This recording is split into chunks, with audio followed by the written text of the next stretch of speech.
Welcome to Khan's Crop Academy. Good morning, student. Hi, we are going to learn Agriculture, Science and Technology, Standard 12, Chapter number 11, Organic Farming. In previous lecture, explain the agrotourism. Agrotourism.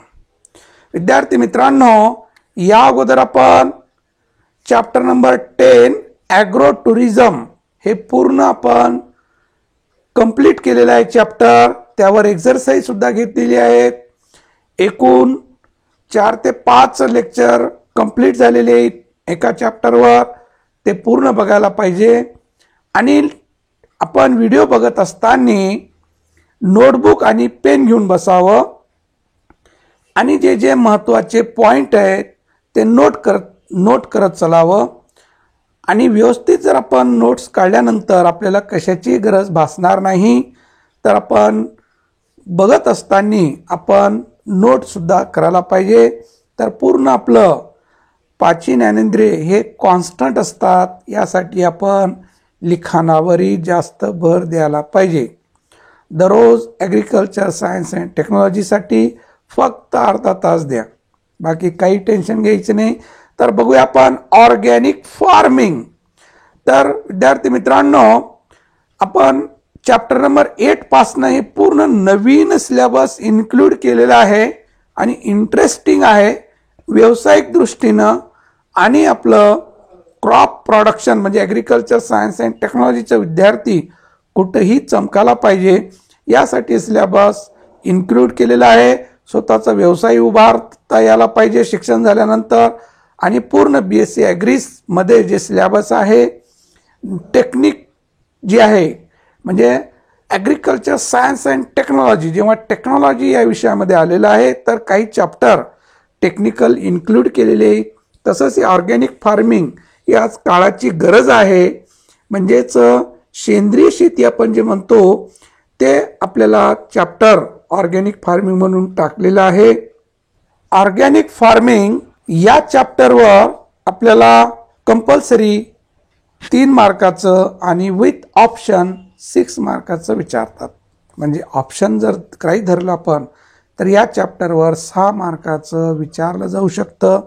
आणि आपल्या board ब्ल्यूप्रिंटनुसार आपण या चॅप्टरवर 3-3 मार्काचे 2 प्रश्न या चॅप्टरवर विचारले जातात. पुन्हा आपलं सिलेबस झाल्यानंतर आपण व्यवस्थित ब्ल्यूप्रिंटवर डिस्कस करूया.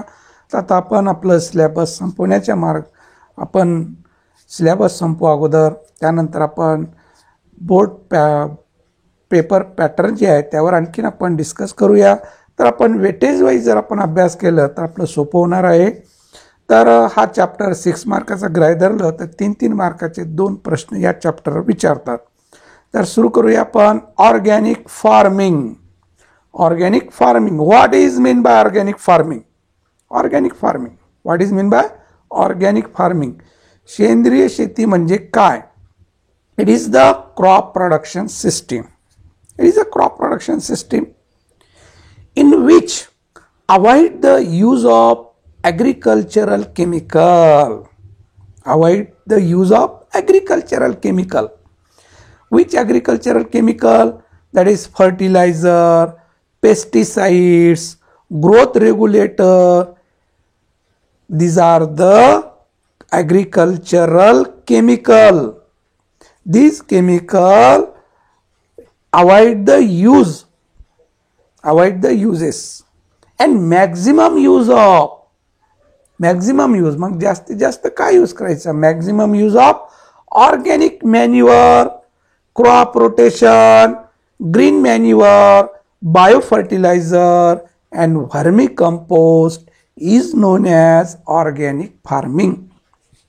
सेंद्रिय शेती हे पीक उत्पादन करण्याची काय सिस्टीम आहे, काय पद्धत आहे?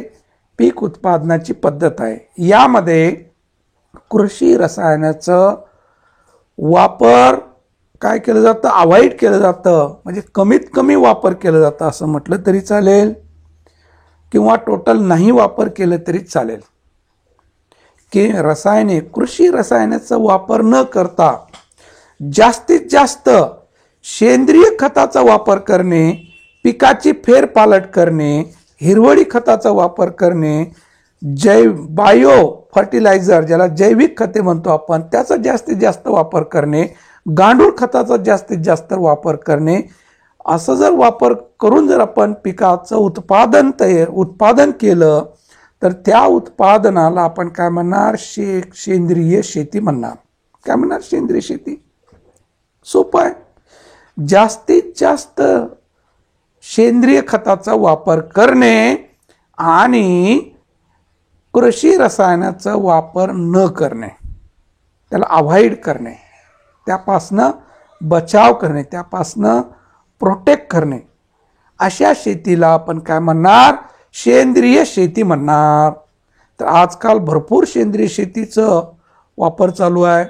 हे उत्पन्न गूळ, सेंद्रिय उत्पन्न तयार केलेलं गूळ, कांदा सेंद्रिय उत्पन्न असं म्हणतं की नाही. तर आता मार्केट सुद्धा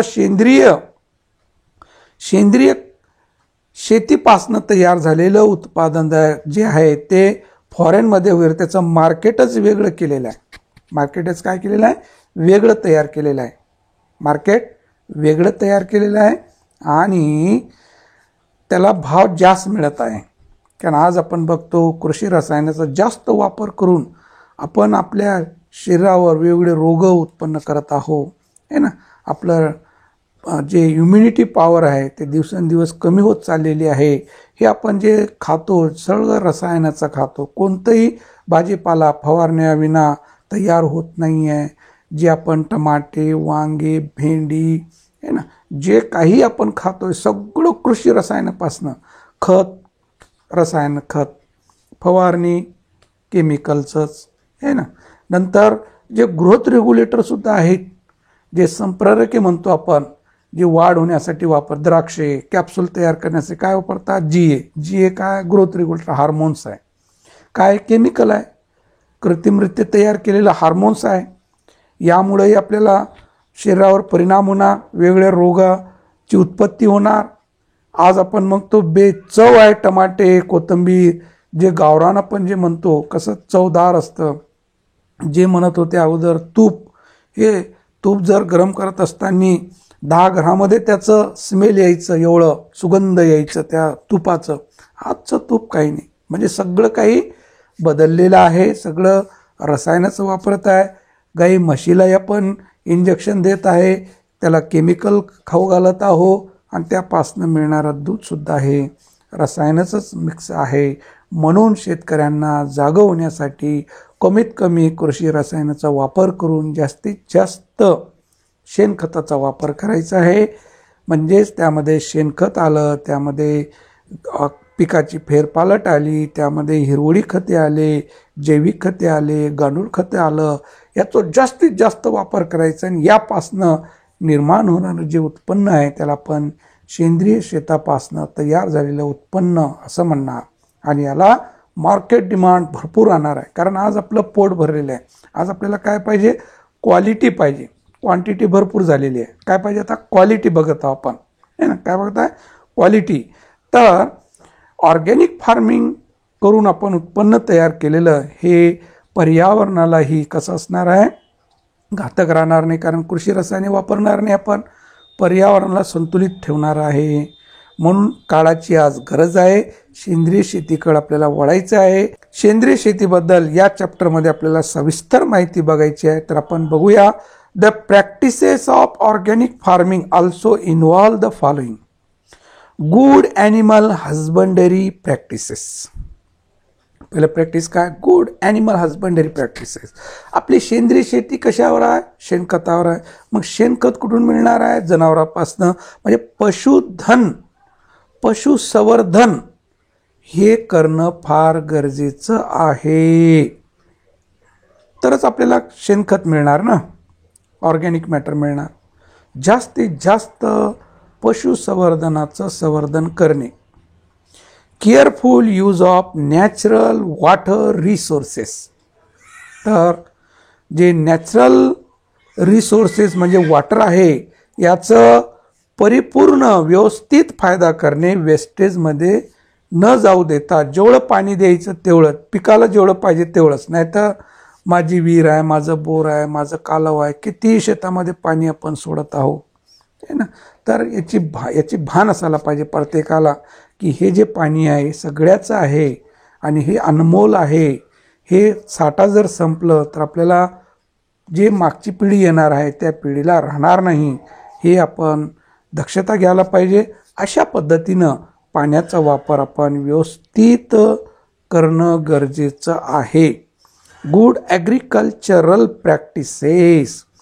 तिसरं, कृषी जे प्रॅक्टिसेस आहेत है ना, जे आपण शेतामध्ये जे काही ऑपरेशन करतो हे सगळं चांगले ऑपरेशन म्हणजेच पर्यावरणाला घातक नसणारं असं आपण ॲग्रिकल्चर प्रॅक्टिसेस करायला पाहिजे की जेणेकरून पर्यावरण दूषित होणार नाही आणि शेती जास्त दिवस टिकून राहणार. जर आपण असंच रसायनाचा वापर करत राहिलो तर एक दिवस शेत आपलं नापीक बनून राहणार आणि मागच्या पिढीला ते उत्पादकता राहणार नाही. याची आपण दक्षता घ्यायला पाहिजे. तर या पद्धतीनं जे 3 प्रॅक्टिसेस जे सांगितलेले आहेत, good animal husbandry practices, careful use of natural water resources and good agriculture practices. तर हे प्रॅक्टिसेस आपण या ऑर्गॅनिक फार्मिंगसाठी आपण प्रॅक्टिसेस वापरायला पाहिजे. तर आपली सेंद्रिय शेती या पद्धतीनं organic farming, welcome organic farming. तर रिसायकलिंग ऑफ क्रॉप वेस्टेज है ना, या पद्धतीनं आपण सगळं हे रेझिंग टॉयलेट. तर या पद्धतीनं आपण व्यवस्थित या ऑर्गॅनिक फार्मिंगमध्ये हे जे काही चक्र आहे तर तेच शेतामध्ये निघालं, तेच शेताला खाऊ घालायचं, रसायनं वापरायचे नाही, इंडस्ट्रीचं प्रॉडक्ट वापरायचं नाही. तर अशा पद्धतीनं आपण शेती जर केली तर हे दीर्घकाळ आणि शाश्वत शेती राहणार की जेणेकरून थोडं कमी पाऊस पडलं तरी आपलं जास्त नुकसान होणार नाही, आपली जमीन उत्पादकता राहणार. पण आजची जी शेती आहे फारच जीवघेई शेती आहे आणि हे जे रासायनिक शेती आहे फारच जीवघेवी आहे. थोडे कमी जास्त पाऊस वगैरे झालं तर पूर्ण नुकसान होतं आणि आत्महत्या केल्याशिवाय शेतकरी राहत नाही, एवढं त्याच्याकडं कर्जबाजारी होतं. कारण शेती महागडी शेती आहे. या शेतीला आपल्याला भरपूर खर्च लागतं आणि जेवढं उत्पन्न निघाला पाहिजे तेवढं निघत नाही आहे. म्हणून काही वेळेला जर 1-2 वर्ष नापीक झाली तर शेतकऱ्या पूर्ण कर्जबाजारी होतो आणि त्याचं जे प्लॅनिंग असतं हे सगळं डिस्टर्ब होऊन जातं आणि तो नैराश्य होतं आणि तो आपलं जीवन जो संपून टाकतं. तर हे असं करणंही योग्य नाही आहे. त्यावर मात करायला पाहिजे. तर आपण आत्महत्या केल्यामुळं हे प्रश्न मिटणार नाही. तर हे शेतकऱ्यांना आपण समजून सांगायला पाहिजे. तर या शेतीमध्ये आपण नवीन जे ऑर्गॅनिक फार्मिंग आहे हे जर आपण व्यवस्थित शेतीबरोबर आपण कुटीर उद्योग वगैरे सुरू केलं तर पूर्ण टोटल शेतीवर अवलंबून न राहता आपलं जे काही थोडं व्यवसाय आहे ते व्यवसायाकडे आपण वळलं पाहिजे. तर शेती आपली परवडणार आहे. तर या पद्धतीनं जर शेती केली, शाश्वत शेती म्हणजे काही ना काही उत्पादन शेवटी मिळणारच. तर बाकी बिझनेसमध्ये जसं असतं की काही ना काही मिळतं तसं आपल्या शेतीचं राहत नाही. तर कधी पिकतं तर कधी एकदम नाही पिकत. असं कोणतंच बिझनेस नाही हे ना शेतीसारखं. तर बाकी याच्यामध्ये सगळं मार्जिन व्यवस्थित असतं. परंतु शेतीमध्ये असं एवढं खर्च केल्यामुळे एवढं मिळणार अशी खात्री नसते. म्हणून आपण आज ऑर्गॅनिक फार्मिंग शेतीची आवश्यकता आहे. तर या पद्धतीने या ऑर्गॅनिक फार्मिंगवर आपण वळायला पाहिजे. तर अशी शेती आपण करायला पाहिजे. तर टेक्निक इन ऑर्गॅनिक फार्मिंग आता सिलेबसमध्ये नाही पण त्या ऑर्गॅनिक फार्मिंगमध्ये काय काय टेक्निक असतं ते थोडंसं आपण हायलाईट दाखवत आहोत. मल्चिंग करणे, biofertiliser, vermi compost, seed treatment याचा वापर आपण जास्तीत जास्त करायला पाहिजे आणि कृषी रसायनाचा वापर काहीच करायला नको. तर या पद्धतीनं मी जे सांगितलं तुम्हाला ऑर्गॅनिक फार्मिंग, तर ऑर्गॅनिक फार्मिंगमध्ये आपल्याला जे ऑर्गॅनिक मॅटर मिळणार आहे ते काऊपासनं, जनावरापासनं, या पोल्ट्री फार्मपासनं, या फिशपासनं असं हे शेतामध्ये असणं गरजेचं आहे. तर बघा जीवन आनंदी होणार, कारण यांचं जे वेस्ट मटेरियल आहे हे शेतामध्ये आपण टाकून आपलं उत्पन्न वाढवू शकतो आणि निरंतर उत्पादन मिळत राहणार. तर या पद्धतीनं शेती संलग्न आपण हे पशुपालन करायला पाहिजे, कुक्कुटपालन करायला पाहिजे, फिश पालन, गोट फार्म करायला पाहिजे. तर हे व्यवसाय आपण शेतीमध्ये चालणारे जे व्यवसाय आहेत हे व्यवसाय आपण जर केलो तरी ऑर्गॅनिक फार्मिंग करणं सोपं होणार आहे. कारण ऑर्गॅनिक फार्मिंग टोटल कशावर आहे, ऑर्गॅनिक मॅन्युअरवर आहे. आणि ऑर्गॅनिक मॅन्युअर कुठून मिळणार आहे, तर या गोट फार्मपासनं, कॅटल फार्म जे आहे डेअरी फार्म त्यापासनं, पोल्ट्री फार्मपासनं, फिशपासनं असं एकमेकावर हे जीवन जगणारे हे कुटीर उद्योग आपण जोपर्यंत सुरू करत नाही तोपर्यंत आपलं ऑर्गॅनिक फार्मिंग व्यवस्थित चालणार नाही. तर ऑर्गॅनिक फार्मचं उत्पन्न बघा कसं आहे, क्वालिटीदार असतं, रसाळ असतं, असं क्वालिटी असते फळामध्ये आहे ना. जे काही भाजीपाला आहे, फळं आहेत हे सेंद्रिय शेतीमधून उत्पन्न झालेले हे क्वालिटी असतं. का असतं, क्वालिटी असते. The next a modern approach to farming, modern approach to farming. तर या ऑर्गॅनिक फार्मिंगमध्ये आपण कसं अप्रोच व्हायला पाहिजे, it does not go to back. आता आपण सेंद्रिय शेती म्हटलं की आपण जुन्या काळामध्ये गेलो असं नाही आहे, जुन्या पद्धतीमध्ये गेलो असं नाही आहे. It does not go to back. असं करायचं धरायचं नाही की हे जुन्या पद्धतीनं आपण शेती करत असं नाही आहे. It is using the useful old and traditional method. It is using the useful old and traditional method. जे जुन्या पद्धती आणि जे पारंपरिक पद्धती आहेत याचा अवलंब करणे. असं नाही की आपण बॅक चाललो, आपण 50 वर्ष मागं चाललो आपण, असं नाही आहे. जे मागचं चांगलं जे होतं ते आपल्याला घ्यायचं आहे. जे जुनं होतं ते आणि पारंपरिकमध्ये जे होतं ते आपल्याला वापरायचं आहे.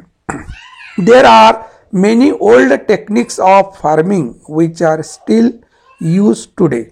तर there are many old technique of farming which are still use today. तर जे काही जुन्या काळी चांगल्या ज्या पद्धती आहेत है ना, त्या पद्धतीचं आज वापर करणं गरजेचंच आहे. ते आपण वापर करायला पाहिजे. Organic farming pick up the best technique and combine those with the new scientific technique. आता हे काय ऑर्गॅनिक फार्मिंग कसं आहे, कंबाईन आहे. बेस्ट टेक्निक आणि न्यू सायंटिफिक टेक्निक याचं काय कंबाईन आहे ना, याचं संयुक्त आहे. याचं आपण दोघांचाही जिथं फायदा आहे ते जे चांगल्या पद्धती आहेत त्या पद्धतीचा वापर करून आपण एकत्र ज्या नवीन शास्त्रीय दृष्टीने जे चांगले आहेत त्याचा वापर करतो. दोघांचा आपण एकत्र संयुक्तपणे वापर करतो. It is totally depending upon source of nature. आता सेंद्रिय शेती हे मॅक्झिमम म्हणजे टोटल डिपेंड आहे सोर्स ऑफ नेचरवर आहे. निसर्गाचा जे स्रोत आहे त्यावर अवलंबून आपण पूर्ण निसर्गावर डिपेंड आहे ना. तर पूर्ण शेणखत म्हणा, म्हणजे ऑर्गॅनिक मॅन्युअर म्हणा, पूर्ण हे निसर्गरित्या आहे ना. म्हणजे जे काही आपण शेतामध्ये वापरणार आहोत ते पूर्ण नैसर्गिकरित्या तयार झालेलं जे काही खते तेच आपण वापरणार आहोत, कृत्रिमरित्या वापरणार नाही. तर जे काही फवारणी करायचं असेल तर बायो इन्सेक्टिसाईड वापरायचं. तर हे आपण इथं फॉलो करणार आहोत. तर रसायनाचा आपण अजिबात वापर न करता आपण सोर्स ऑफ नेचर वापरणार आहोत. It require complete knowledge method and material to work with nature. आता या ऑर्गॅनिक फार्मिंग करत असताना आपल्याला त्याबद्दल कंप्लीट नॉलेज असणं, ज्ञान असणं गरजेचं आहे. त्याच्या मेथड्स कोणते आहेत, त्याचं मटेरियल कोणतं लागणार आहे, नॅचरल मटेरियल कोणते आहेत, सेंद्रिय शेतीसाठी कोणतं लागतं याचं नॉलेज असणं फार फार गरजेचं आहे. तर these are the modern approach to farming and modern approach to farming. तर जे मॉडर्न आधुनिक जे आहे आणि जुन्या काळी जे चांगल्या टेक्निक आहे याचा काय करायचं, आपल्याला संयुक्तपणे वापर करायचा आहे. की असं नाही की जुन्याच काळचा आपल्याला वापर असं नाही आहे. सायंटिफिकली टेक्निक आपल्याला वापरायचं आहे आणि त्या पद्धतीनं आपण जर सेंद्रिय शेती जर केलो आपण तर आपलं व्यवस्थित जे काही उत्पन्न आहे ते उत्पन्न व्यवस्थित आपल्याला मिळणार. तर या पद्धतीनं आपण a modern approach to farming. Organic farming does not mean going back. to traditional method. Many of the farming methods used in the past are still useful today. है ना? Organic farming take the best of these and combine them with modern scientific knowledge. Okay, तर अशा पद्धतीनं आता असं नाही की जुन्याच काळी, आता ग्रीन हाऊसमध्ये आपल्याला सेंद्रिय शेती करता येतं. ग्रीन हाऊस म्हटलं की न्यू टेक्निक, तर न्यू टेक्निकचं आणि जुन्या ज्या चांगल्या पद्धती आहे याचा आपल्याला काय करायचं, एकत्र वापर करायचा, संयुक्तपणे वापर करून सेंद्रिय शेती. बघा कसं ऑर्गॅनिक फार्मिंग, या पद्धतीनं आपल्याला ऑर्गॅनिक फार्मिंग करायचं आहे. या पद्धतीनं हे काय काय वापरायचं आपल्याला, तर हे मॅन्युअल, वर्मी कंपोस्ट आहे ना, तर या पद्धतीनं हे पूर्ण आपल्याला याचा वापर करायचा आहे सेंद्रिय शेतीमध्ये. तर बघूया, the farmers maintain a balance to grow animal and crops together. तर शेतकऱ्यांनी तर पशुसंवर्धनाचं आणि पिकाचं एकत्र काय करायला पाहिजे, बॅलन्सिंग ठेवणं गरजेचं आहे. आपल्या शेताला शेणखत किती लागतं त्या पद्धतीनं आपण पशुपालनी करणं आवश्यक आहे. Organic farmer do not see every insect as a pest. आता ऑर्गॅनिक फार्मिंगमध्ये प्रत्येक कीटक हे शेतकऱ्याचा शत्रूच असतं असं नाही, लक्षात. तर कीटकावर जगणारा कीटक तो आपलं मित्र असतं, लक्षात. तर असे बरेच निसर्गामध्ये कसं आहे, कीटकावर जगणारे कीटक आहेत, कीटक खाणारे कीटकच असतात. तर कीटक खाणारे जे कीटक आहेत ते आपले मित्र, तर त्याचीच उपासना करणं आवश्यक आहे, म्हणजे रसायनाचा वापर होणार नाही. They do not solve every problem of the form with the chemical input. आता शेतकऱ्याचं जे काही प्रॉब्लेम आहे हे प्रत्येक प्रॉब्लेम हे कृषी रसायनच सोडवतो असं आहे का, आहे का, नाही. तर त्याला पर्याय भरपूर आहे ना, बायो इन्सेक्टिसाईड आहे, हातानं कीटक मारायचे आहे, असे बरेच पर्याय. पण आपण सोपं पर्याय फवारणी बस. तर यामुळं पर्यावरण दूषित होणार आहे. यासाठी तर हे जे काही प्रॉब्लेम आहे हे प्रॉब्लेम आपल्याला सॉल्व करणं आवश्यक आहे. तर केमिकल इनपुट करणं तेवढं गरजेचं नाही आहे. Many insect are consider as a foes and friends of farmer and helps the farming. Many insect are considered as a foes and friends of farmer and help the farming. तर many maximum जास्तीत जास्त कीटकं हे कसे आहेत, कीटकावर जगणारे आहेत. मग त्या कीटकं आपले मित्र आहेत, शेतकऱ्याचे मित्र आहेत. तर ते आपल्या शेतकऱ्याला मदत करतं, त्या कीटकावर जगतं, ॲटोमॅटिक शत्रू संपून जाणार. तर हे सेंद्रिय शेतीमध्ये या पद्धतीनं आपण काय करायला पाहिजे, वापर करायला पाहिजे. तर विद्यार्थी मित्रांनो, या पद्धतीनं आपण सेंद्रिय शेती करणं आवश्यक आहे, आज काळाची गरज आहे. तर आपण मिनिंग बघितलं, मॉडर्न अप्रोच बघितलं. तर पुढच्या लेक्चरमध्ये पुन्हा आपण काय काय आहे या ऑर्गॅनिक फार्मिंगमध्ये, कोणते स्टेप्स आहेत, कशा पद्धतीने करायला पाहिजे याचा आपण अभ्यास करणार आहोत. तर विद्यार्थी मित्रांनो, इतरांना भरपूर शेअर करा आणि सबस्क्राईब करा, जेणेकरून नोटिफिकेशन मिळत राहणार, तुम्ही आनंदी व्हिडिओ बघत राहणार. फक्त दिवसातून अर्धा तास फक्त द्यायचं आणि निवांत राहायचं, नोट करत चला, नोट लिहित चला बाळांनो. तर थँक्स. जय जवान जय किसान.